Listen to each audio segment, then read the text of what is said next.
Hello everybody, welcome to the class. I am Vishali Sharma, your psychology educator, and today we will be discussing about the gifted children. So these are certain things about myself. If you want to join my live classes, you may contact on the number given below. So what is intellectual giftedness? We have already discussed about intellectual deficit in people. Like below 70 IQ people do find it problematic to deal with their normal day-to-day life, their occupation, their anything related to intelligence. But intellectually gifted on the other side of the spectrum are the students or kids or people who are brilliant and extraordinary to the ordinary people.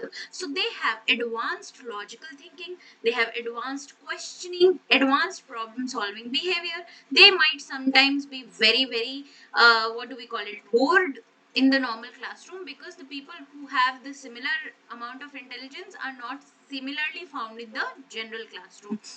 They have high speed of processing information, they have high superior generalization and discrimination qualities, and they have advanced level of original and creative thinking. What is original and creative thinking? So if somebody asks me what you can do with a mobile phone, so I will say I'll use it, but the person maybe who's very intellectually gifted may say that I will use it as a paperweight, or I will use it as a stand in front of me with a torch. So there are multiple things that can be used as a that can be used by a gifted student.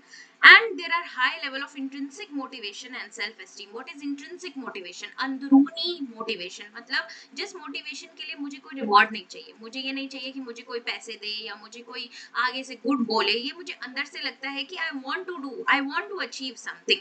And they have very high self esteem. खुद की आंखों में खुद की इज्जत इनकी ज्यादा होती है, because they know that they possess some good abilities. So there are non-conformist thinking. In a group full of friends, when they ask you कि चलना आज पार्टी में चलते हैं, you might be thinking कि हाँ चलते हैं, चल लेते हैं, but they are non-conformist. If they think that it is not correct to go to the party and I want to go study, they'll clearly say this to you on your face. Then they prefer solitary academic activities for long periods. So this is something I also prefer the most, that I want to study alone for a long period of time. So these people also like studying in a solitary environment. So then the talent refers to the remarkable ability in a particular field. How can we assess that they are intellectually gifted? So we will ask the teacher, we will ask the school achievement record, we will ask the parents, and we will have peer and self rating. If the person says that this person is extraordinary, who's the same classmate of the student, then you can also recognize that yes, this person might be possessing something that is lacking in the other students. Then we have types of intelligence test. अब intelligence test तो हमने जान लिया कि हमें जरूरत है, but इनके भी types होते हैं. अब ये types क्या होते हैं, क्यों होते हैं? अब types में we have individual test and group test, we have verbal test and non-verbal test, we have culture fair test and what do we call it, culture bias test. So individual test and group test. Individual test is administered on only one individual at a time, whereas group test, as the name suggests, can be given to the multiple people at a single time. Then we have verbal test, non-verbal test, and performance test. Verbal test primarily use the language. Here the language is to be used. No, this test cannot be culture fair because the language of every culture is different. But non-verbal test and performance test can be culture fair. Why? Because there is no use of language in non-verbal test and there is no use of language in performance test. For example, in Revan's progressive matrices, that is an example of non-verbal test, and performance, that is Bhatia's battery of performance test or post-block design. Then we have culture fair test and culture bias test. The major difference between the two is the culture fair test do not use the language. You can do it even if you do not know any language particularly, but culture bias test has a particular use of a particular language.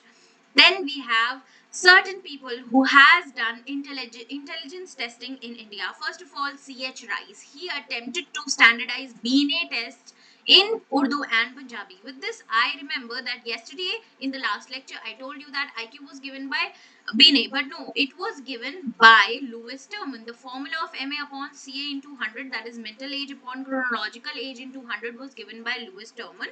But the term IQ, intelligence quotient, was given by Stern, William Stern.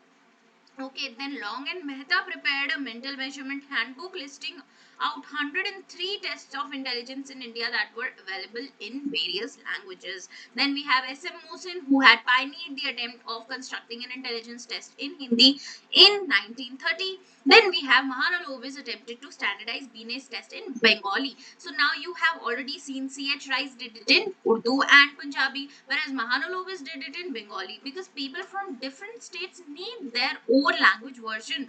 Okay, so now we come to the culture and intelligence. Do you think only the intelligence come from only reading books and किताब का कीड़ा होने से intelligent बन जाते हैं हम? No, intelligence is also a part of your culture. So Lev Vygotsky did the study that intelligence is basically constructed culturally, that we are basically working out in the culture, that in our socio-cultural environment, if our culture provides us with an opportunity to grow, then we will be more intelligent to those who do not have the similar culture. So culture is basically a collective system of cultures, customs, values, belief, attitude, achievement, and art and literature. So you will see that people who have very rich art and literature around them will have multiple what do we call it, poets, writers, and authors coming out from the same. So this example go with the theory of social constructivism by Lev Vygotsky. Then there is intelligence as an Indian approach. So we always think कि एक बच्चा जो सिर्फ पढ़ता रहता है is not intelligent, but a बच्चा who is intelligent is the one who's also socially competent, who's also cognitively competent, who's also working so hard, and who's also intellectually, or the way we call it, academically intelligent. So it's an integral intelligence, and we should possess social intelligence also in this. So views on cultural intelligence, in Sternberg's theory we've already seen that there is contextual and practical intelligence, where he particularly says that intelligence is the product of culture. Sternberg told it. Then we have Vygotsky's notions. So Vygotsky clearly mentioned that we have our culture in which we are grown, and that is how we actually become intelligent. Then we have technological intelligence, that people start having multiple skills like abstraction, speed, mental manipulation. These are the example of technological intelligence. And there is a study that an African kid and an Asian kid, who valued more the societies. So societies have been valued more in Asian and African societies than in individualistic societies, because they are more or less non-Western, and the what do we call it, American societies are more or less very Western and individualistic. So they do not prefer culture, they prefer themselves more on culture. Then we have Indian notion. So we have already listened to many sentences by our parents, buddhi nahi hai, buddhi nahi hai. So buddhi is basically the word that is Indian origin, that has Indian origin. So buddhi is the knowledge of one's own self. According to India, this was given by JP Das. You might know this person because he has done a great work in intelligence in India. So according to Indian tradition, we have four facets. These four facets are very important for your board exam, because they might come as a question in 1 mark, 2 mark, or maybe a answer of 4 mark. So first of all, we have cognitive capacity, then we have social competence, then we have emotional competence, and then we have entrepreneurial competence. First of all, cognitive competence. You are able to understand, discriminate, problem solving, effective communication. Then social competence. That's what I told you, that you are able to help the needy. You are able to greet your elders. You're able to nurture your younger siblings. And then emotional intelligence, you being honest, polite, good conduct, and self-evaluation. Entrepreneurial competence or intelligence is basically you are more street smart, you are hardworking, vigilant, and goal-directed behavior you have. So just do check it out. Do you have all these to be called intelligent in India? With that, we are done. Thank you and have a nice day.